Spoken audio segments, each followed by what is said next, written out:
Assalamualaikum warahmatullahi wabarakatuh. Salam sejahtera semuanya. Halo, perkenalkan nama saya Faradila Wafinia dari kelas 3NA. Pada video pembahasan kali ini, saya akan menjelaskan salah satu bagian dari Badan Penegak Keadilan di Indonesia, yaitu peradilan militer. Materi ini sangat penting karena peradilan militer merupakan lembaga yang secara khusus menangani perkara pidana yang dilakukan oleh anggota Tentara Nasional Indonesia atau TNI yang sesuai dengan ketentuan hukum yang berlaku. Dalam video ini, saya akan membahas secara lengkap mengenai pengertian peradilan militer menurut sumber resmi, tugas, fungsi, dan yurisdiksinya, struktur dan kewenangan peradilan militer di Indonesia, lokasi peradilan militer di Palembang, yaitu Pengadilan Militer 104 Palembang, serta pembahasan beberapa kasus yang memang ditangani oleh Peradilan Militer 104 Palembang sebagai contoh penerapan hukumnya. Baik teman-teman, mari kita mulai pembahasan pertama, yaitu mengenai pengertian peradilan militer. Menurut pasal 1 Undang-Undang Nomor 31 Tahun 1997 tentang peradilan militer adalah badan pelaksana kekuasaan kehakiman di lingkungan Angkatan Bersenjata Republik Indonesia. Jadi, peradilan militer adalah sistem peradilan yang dikhususkan untuk mengadili prajurit TNI atau orang-orang yang dipersamakan dengan prajurit. Sistem ini bertujuan untuk menjaga disiplin militer sekaligus menegakkan hukum pidana di lingkungan militer. Menurut Sumpena Hidayat dalam Jurnal Hukum Militer pada tahun 2022, pidana tambahan berupa penurunan pangkat bagi prajurit yang dinilai tidak pantas mempertahankan pangkatnya nyaris tidak pernah dijatuhkan oleh hakim peradilan militer. Sebaliknya, hakim lebih sering memutus pemecatan. Hidayat juga mencatat bahwa belum ada regulasi jelas yang mengatur berapa lama rangkap pangkat baru berlaku atau bagaimana prajurit bisa kembali ke pangkat sebelumnya. Kemudian, Julu Parningotan juga mengatakan dalam jurnal Panji Keadilan Yuridiksi Peradilan Militer, sebagaimana diatur dalam Pasal 9 Undang-Undang Nomor 31 Tahun 1997, memungkinkan prajurit diadili oleh Mahkamah Militer.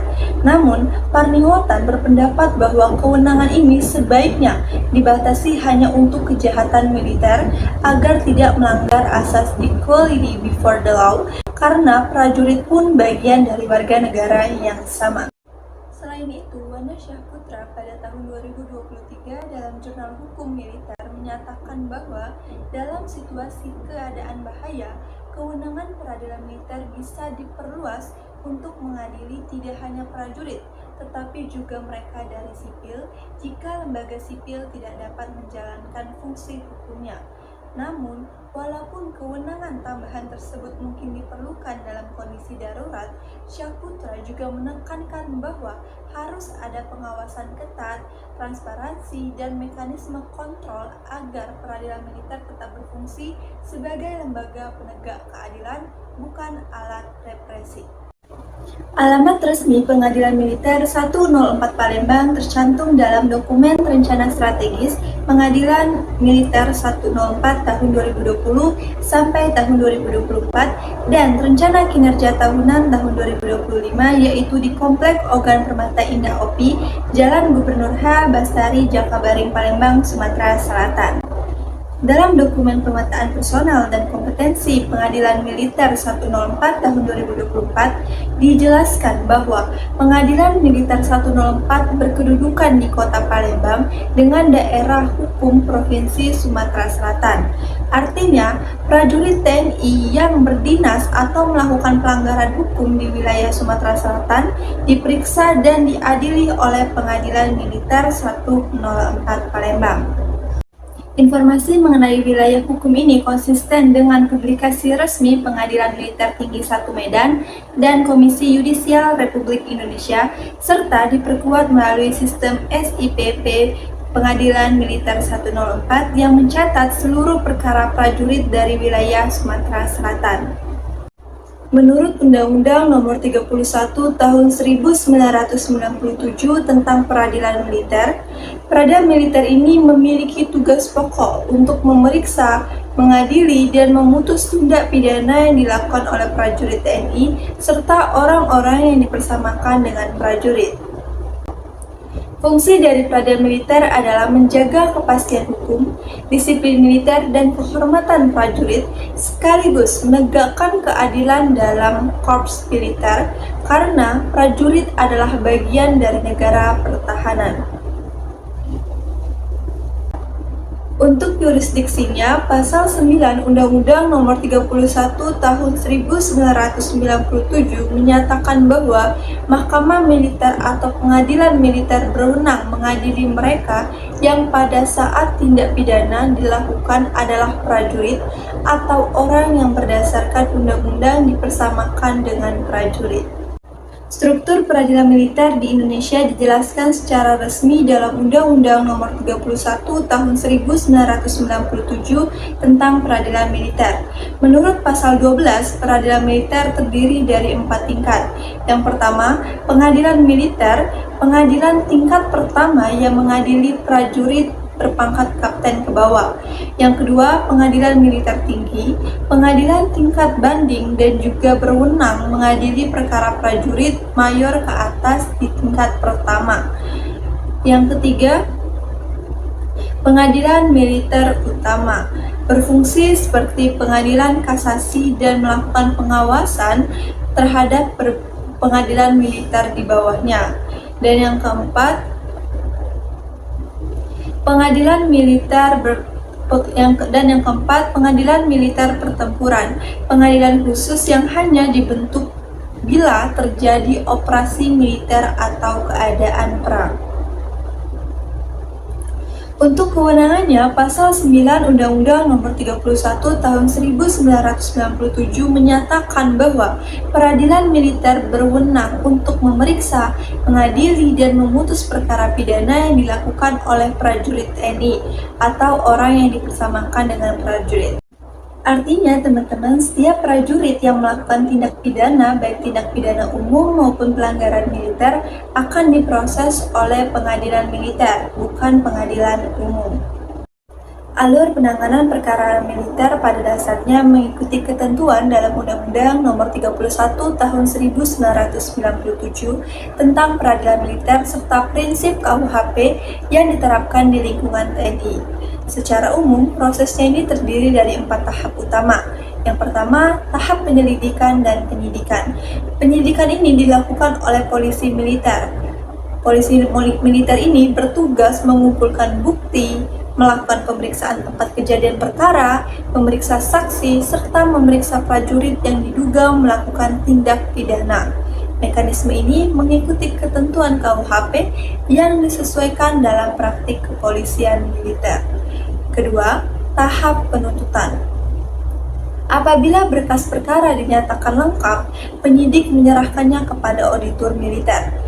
Dan auditor militer ini bertugas menyusun surat dakwaan, melimpahkan perkara ke pengadilan, serta menjadi penuntut dalam sidang.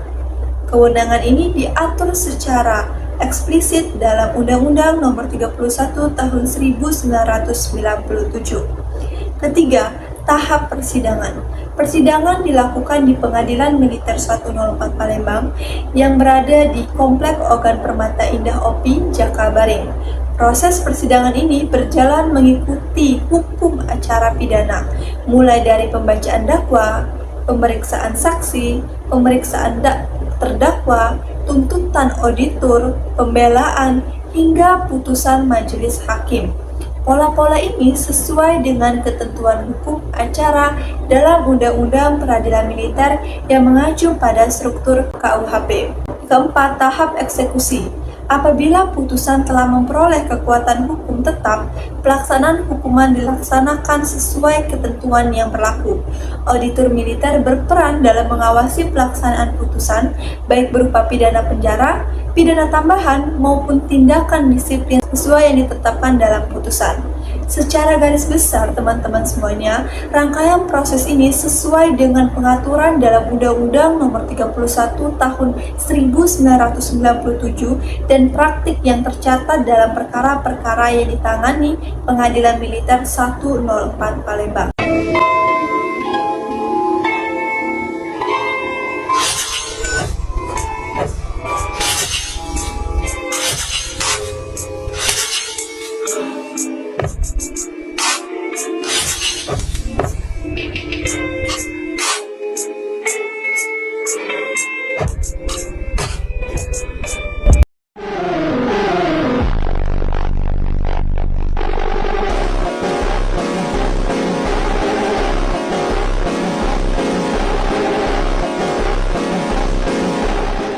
saya bahas adalah perkara Kopda Bazarza yang diberitakan langsung oleh media resmi Mahkamah Agung yaitu Mari News. Peristiwanya terjadi pada 17 Maret 2025. Saat itu, aparat Polri sedang melakukan penggebrakan lokasi judi sabung ayam di Kabupaten Waikanan, Lampung. Dalam proses tersebut terjadi penembakan yang dilakukan oleh Kopda Bazarza dengan senjata laras panjang rakitan.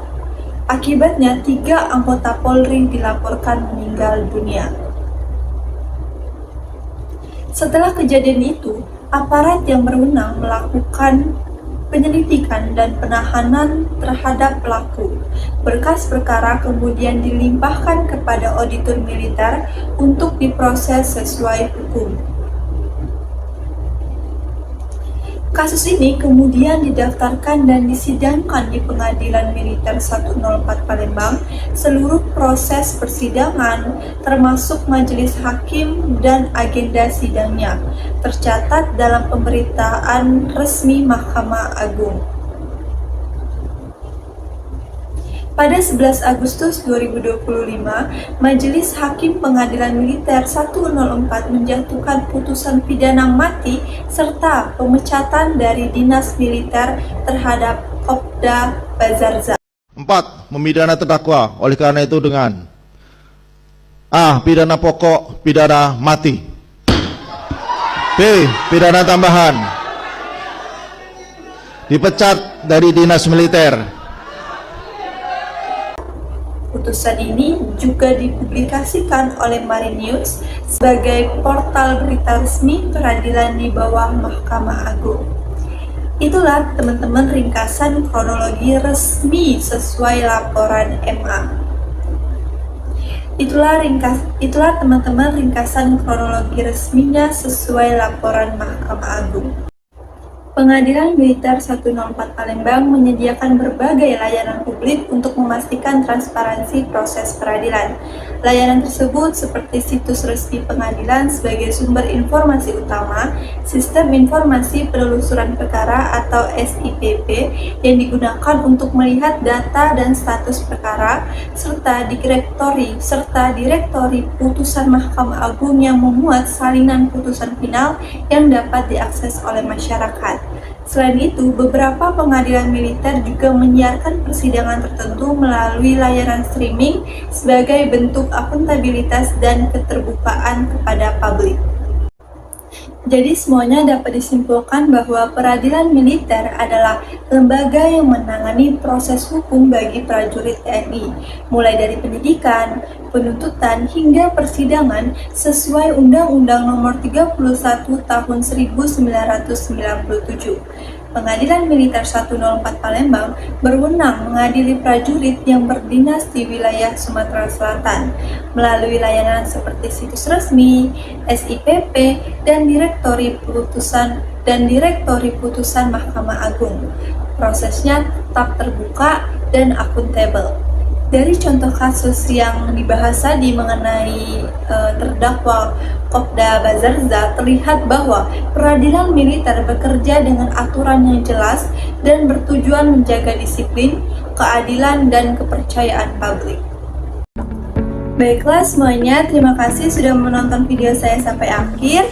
Saya ucapkan wassalamualaikum warahmatullahi wabarakatuh. Sampai jumpa.